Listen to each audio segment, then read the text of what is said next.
హనుమకొండ జిల్లా కమలాపూర్ మండలానికి ఎమ్మెల్సీ బల్మూరి వెంకట్కు రావడంతో కాంగ్రెస్ పార్టీ శ్రేణులు ఘన స్వాగతం పలికారు. అంబాల గ్రామ సమీపంలోనే ఆయనకు కార్యకర్తలు పుష్పగుచ్చాలతో అభినందనలు తెలియజేశారు. అనంతరం బైక్ ర్యాలీ నిర్వహిస్తూ మండల కేంద్రానికి తీసుకొచ్చారు. కమలాపూర్లోని అంబేద్కర్ విగ్రహానికి ఎమ్మెల్సీ వెంకట్ పూలమాలలు వేసి నివాళులర్పించారు. వంగపల్లి, కన్నూరు, ఉప్పల్ గ్రామాల్లో పలు కుటుంబాలను పరామర్శించారు. పిసిసి ఉపాధ్యక్షుడిగా బాధ్యతలు స్వీకరించి 6 నెలలు పూర్తయిన వివిధ కారణాల వల్ల హుజురాబాద్ నియోజకవర్గానికి రాలేకపోయానని తెలిపారు.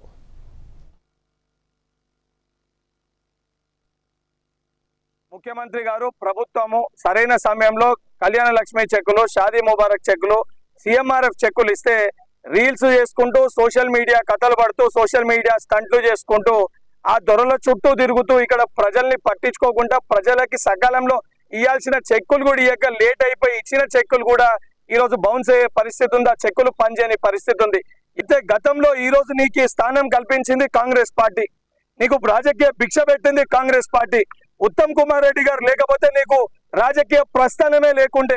కాంగ్రెస్ పార్టీ కార్యకర్తలు నీకు ఆ రోజు కష్టపడి పనిచేసి 50,000 పైచీలకు ఓట్లు అయిపోయకపోతే అసలు నిన్ను బీఆర్ఎస్ పార్టీ తీసుకోకపోతుండే.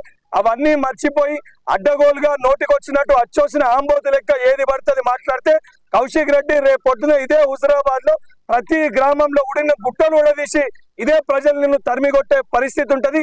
నిజంగా నీకు బాధ్యత ఉంటే ఈ రోజు మీ పార్టీ పరిస్థితి కూడా మీ టిఆర్ఎస్ కారు గుర్తు ఏదైతుందో కారుకి సంబంధించిన 4 టైర్లని, ఒక టైరు కవిత, ఒక టైరు కేటీఆర్, ఒక టైరు హరీష్ రావు, ఒక టైరు సంతోష్ రావు, 4 టైర్లు గుంజుకపోయి ఈరోజు మీ కారే డిస్మాంటల్ అయ్యే పరిస్థితులు ఉంది.